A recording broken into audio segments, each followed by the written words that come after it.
قابل غور و سوچ بات ہے برادران اسلام. آج ہم اس نقطے کی طرف آنے کی کوشش کریں گے کہ شہادت حسین کا مقصد کیا تھا. حضرت امام حسین رضی اللہ تعالیٰ عنہ نے اکیلے, دیکھیے میں اکثر یہ کہا کرتا ہوں برادران اسلام, قابل غور و سوچ بات ہے, میں آپ کی توجہ حاصل کرنا چاہتا ہوں.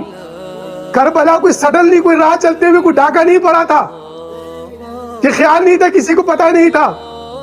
کربلا کے جتنے بھی معاملات ہوئے, جو 6 مہینے کے علی اصغر, جوان علی اکبر, قاسم کو شہید کیا, اون محمد کو شہید کیا, اللہ اکبر, یہ کوئی سڈنلی معاملہ نہیں ہوا تھا کہ جی راہ چلتے کوئی لوگ ڈاکو جا رہے تھے.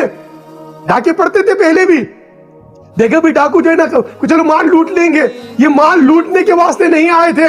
برادران اسلام یہ معاملہ کیا ہے؟ یہ کوئی سڈنلی معاملہ تو نہیں تھا نا, یہ رات کے اندھیرے کی جنگ تو نہیں تھی نا, یہ تو دن کی روشنیوں میں کتنے دن تک بھوکے اور پیاسے رہ کر حضرت امام حسین رضی اللہ تعالیٰ نے استقامت دکھائی. میں اکثر یہ کہا کرتا ہوں حضور نبی کریم صلی اللہ علیہ وسلم پر جو قرآن جبرائیل لائے تھے, جبرائیل علیہ السلام نے جس قرآن کی وحی کی تھی, اس قرآن کی تفسیر کو امام حسین نے کربلا میں دکھایا کہ محمد کے قرآن کی عملی تفسیر یہ ہے, یہ پہلی تفسیر ہے قرآن کی.